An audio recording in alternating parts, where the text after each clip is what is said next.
In this section, we're going to talk about the CPU process scheduling on the multiprocessor system. These days, a computer have multiple CPUs. So far, we have a single CPU system, and a CPU needs to pick up the next process to run. That is what the scheduling is. Now there are multiple CPUs, and then there are multiple processes to run. Then how can the individual CPUs can select the next processes to run? Before we move on, we have to understand the importance of cache. Each CPU has a very fast memory right next to itself. It is called cache. It is usually consists of SRAM, and it's small, fast, much order of magnitude faster than DRAM. So it holds copies of popular data that it has accessed. That is what we call cache. So this is DRAM, and this is SRAM. So a CPU wants to read the data from memory. It first fetches it to cache and then reads it from there. That's the role of the cache. We have to understand the term cache coherence. Consider the two CPU system. There is a memory and two CPU. There are two CPUs, and each of those CPU have its own cache. So when the CPU there reads the data from memory, let's say there's D, then it reads a memory variable D and cache it to its own cache D. And then let's say it updated a value D to D prime.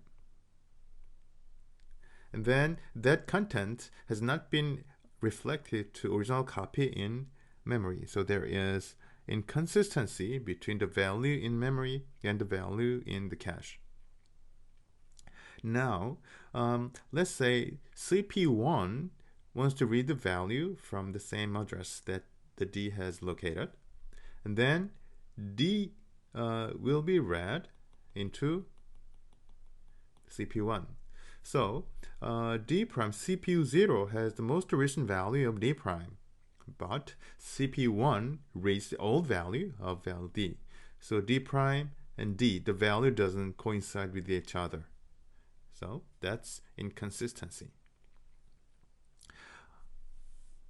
So the cache coherence is the term that we have to make all the values of D, all the values of copy of D, whatever they are, wherever they are.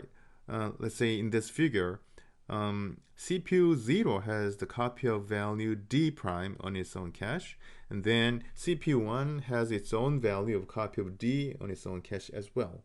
So cache coherence means that all these values has to be the same precisely at any time, and CPUs has to have a single unified view on whatever the value of D are.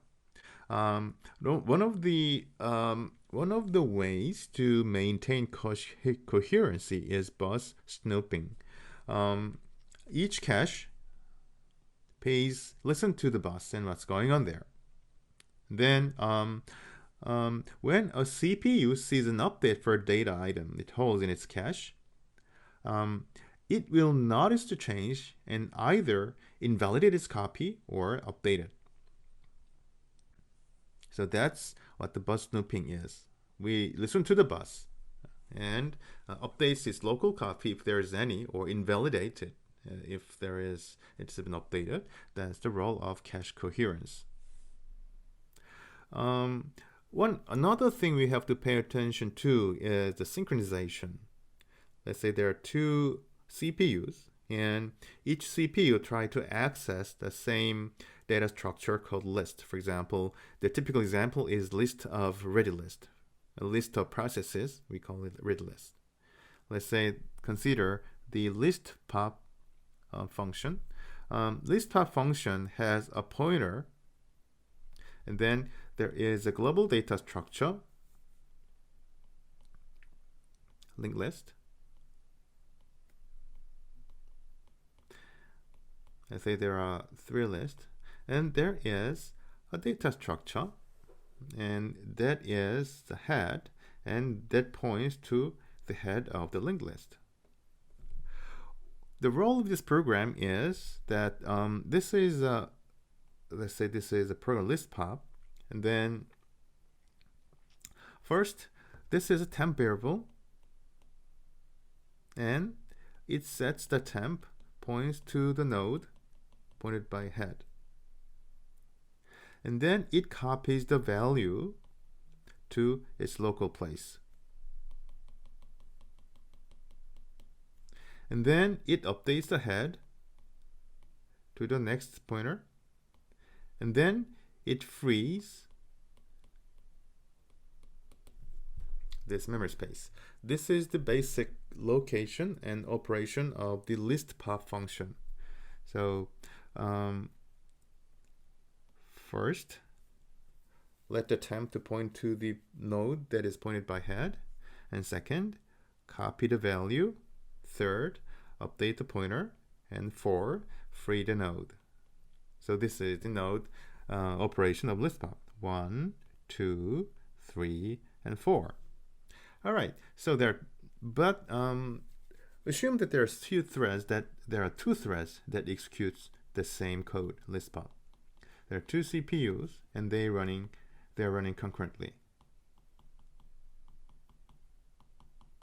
So in the thread 1, it executes 1, 2, 3, and 4.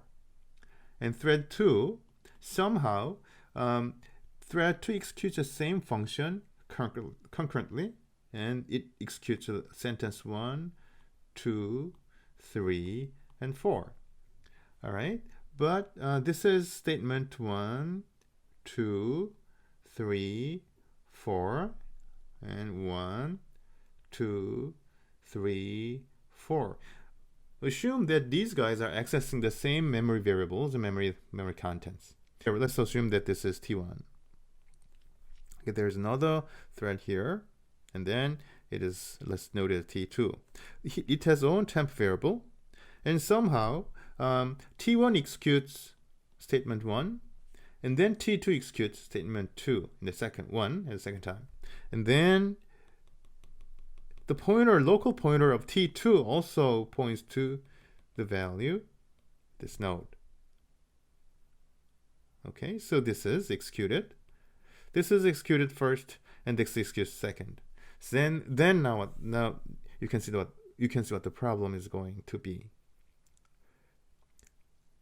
The head node is pointed by the 2 pointer.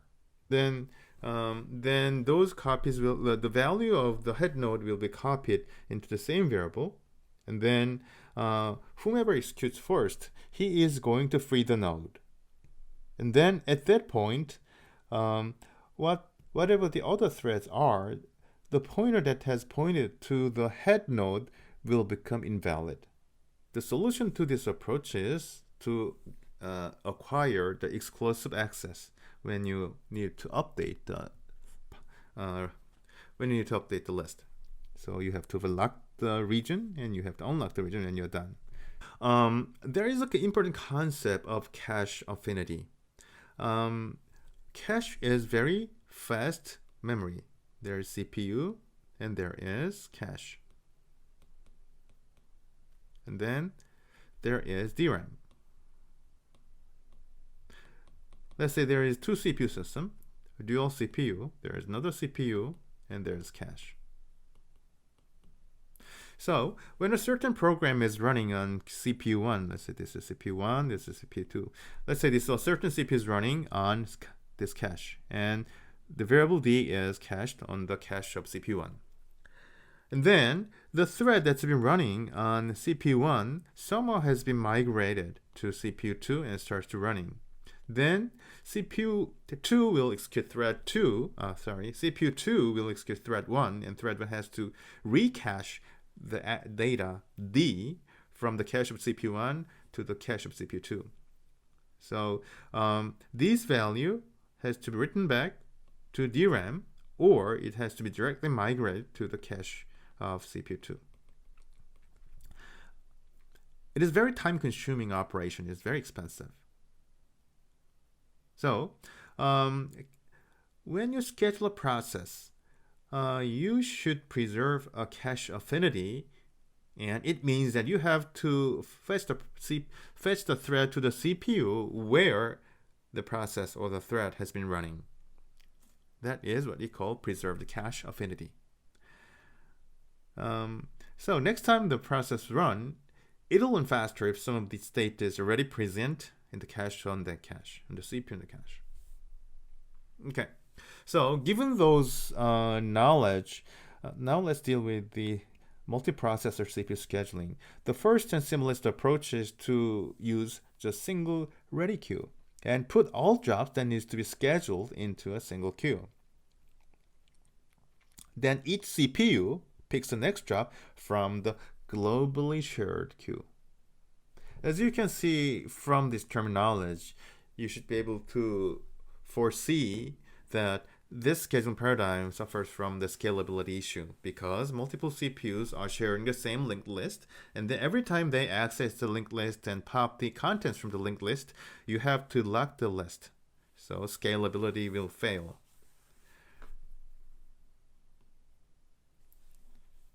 And however, you may be able to, okay, and another problem is cache affinity. Let's look at the example. There's a single ready queue, and there are 5 threads from A to E, and there are 4 CPUs. Assume that these 4 threads are scheduled to 4 CPUs in round-robin fashion. Then in first round, job A is scheduled to CPU 0, job B is scheduled to CPU 1, job C is scheduled to CPU 2, and job D is scheduled to CPU 3. Next, in the next round, A will be kicked out, and then E will be put into CPU 0. Okay, so at this point, all the CPU processes has been assigned to a CPU at least once and gets an opportunity to get executed. Next time, CPU1 puts CPU1 selects process A. This is the next process to run, so it is put into the CPU1. The problem occurs right here. In the previous round, at this round, let's say this is round 0, process A has been executing CPU 0. Now it's migrated to CPU 1. And then for CPU 2, it gets the next thread from the list, and there comes A, and then there comes B. So CPU 2 picks up B for the next thread to run. And then CPU 3 also has to select the next process to run, and there comes A is allocated to CPU 1, B is allocated to CPU 2. Now CPU 3 gets C.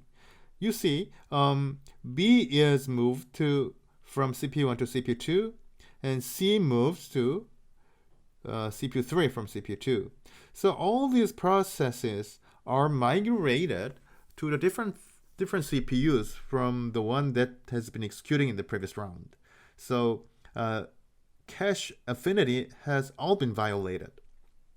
So the problems is this performance of the entire system is going to go down severely because of the job migration. Is there a way to avoid job migration and preserve cache affinity? Yes, but there is a cost to pay. You have to select a victim. For example, in this case, you select the victim E, and rest of the processes remain at the CPU that has been running. Let's consider the 5 jobs A, B, C, D, E, and 4 CPUs from CPU 0 to CPU 3. At the first round, all the jobs from A to D is allocated to individual CPUs from CPU 0 to CPU 3. A, B, C, and D.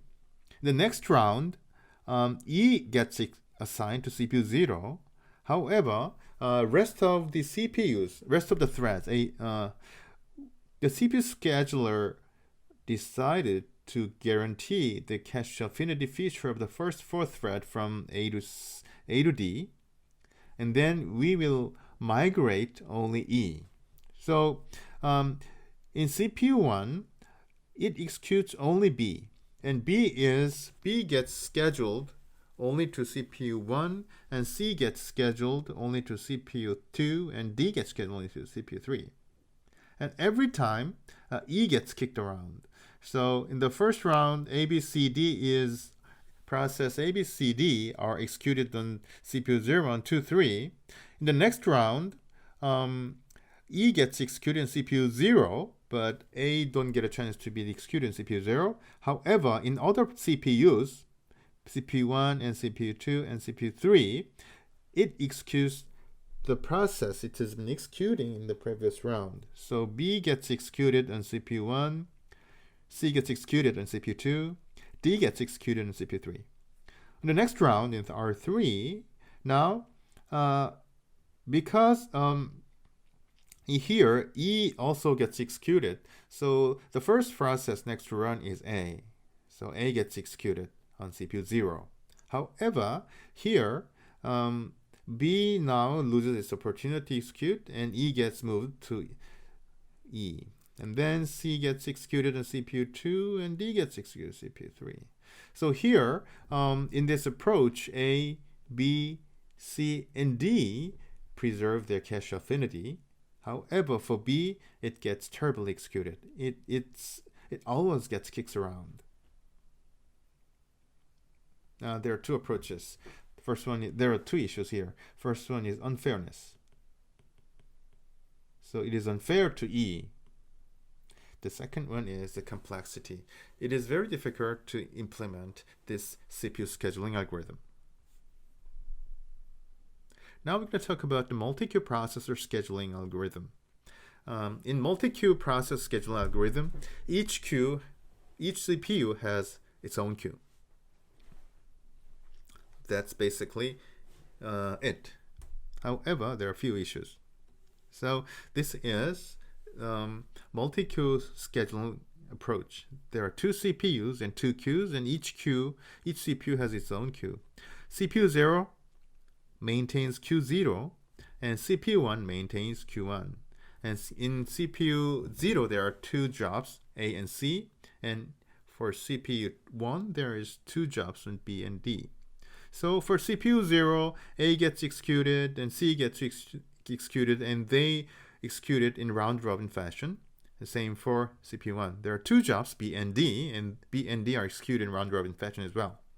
So the cache affinity is better, and it's more scalable because CPUs do not share the ready queue, so they do not have to exclusively lock the ready list to get the next process to run. There is load imbalance issue in multi-queue system. Let's consider the situation. There are two processors, CPU 0 and CPU 1. And each CPU has its own queue, Q0 and Q1. Q0, there's only one job, job A. And Q1, there are two jobs, job B and job D. So they continue to execute. A gets twice as much CPU as B and D. So there is imbalance. But problem gets more serious after A finishes. After A completes its execution, Q0 does not have any jobs. But Q1, it has still two jobs to run. So what's next? So there is an issue between those queue of load imbalancing.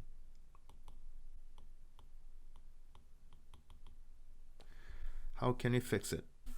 The straightforward way to deal with load imbalance is job migration. For example, when A finishes, there is queues empty. So there is a global CPU scheduler which monitors the length of the jobs on each queue, and then when it finds that Q0 is empty, it migrates one of the jobs B and D to the other empty queues. For example, here you move one of the jobs B or D to CPU 0. And in this example, we migrate job D to Q0. And in the bottommost example, we migrate B. So situation looks now better, and life is easy now. However, the situation is not that simple. Consider this situation. Q0 has A, and Q1 has B and D. And you'd like to bring some kind of fairness between the queue length. So what are we supposed to do? Here, CPU 0 keeps executing A, And then CPU 1 keeps executing B and D in alternatively until this point. And at this point, CPU scheduler decided to migrate job B to CPU 0. And then it goes to job B. And then on CPU 1, D gets executed continuously. And then on CPU 0, B and A takes their turn to execute CPU. B, A, B, and A again. Now, this time A gets kicked out from CPU 0 to CPU 1. Now the CPU cache affinity is compromised. So on CPU 1, it executes A and D execute in alternated fashion while the job B continues to executing in CPU 0. Then, so there is an issue. Which jobs to migrate? Then, how often do we need to monitor the length? How often do we need to balance the queues?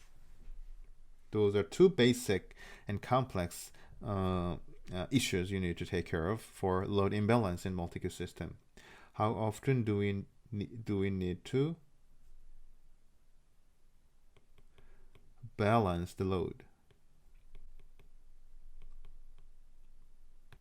Okay, so the solution, this type of solution, moving around the jobs from one queue to the other, is called work stealing. It's work stealing. So the CPU with low CPU load examines the other queue, and then he or she or CPU scheduler of less loaded CPU takes the jobs from the other CPUs. That's what we call CPU stealing. So that's basically what it does. It moves the jobs between the queues. How to implement it?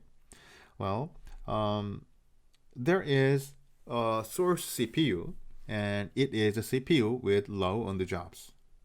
It continuously examines the other queues, and then gets a job from the queue that is loaded a lot. And then this graph tells you the important thing, and it is the paper. It is taken from the paper published on Unix ATC in year 2016, written by Min et al. This is number of cores. This is CPU cores. So this machine has 80 CPUs. And basically, they are reading the same file block. So there are multiple threads. So for 10 CPU core, there are 10 threads. For 60, there are 60 threads.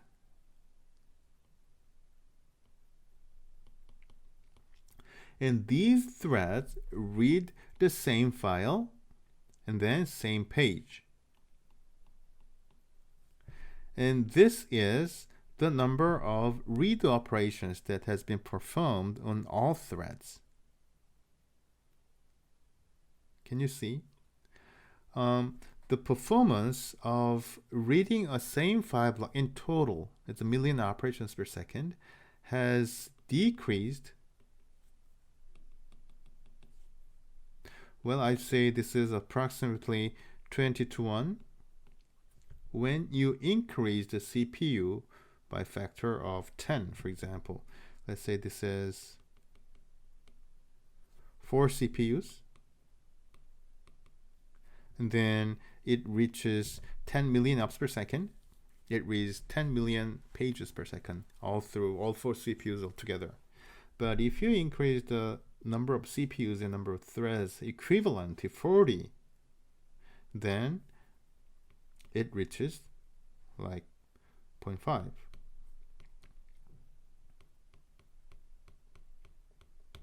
Right? So this is why the multi-core CPU scheduling is so important. The interesting users, interesting students, I recommend you to read this paper.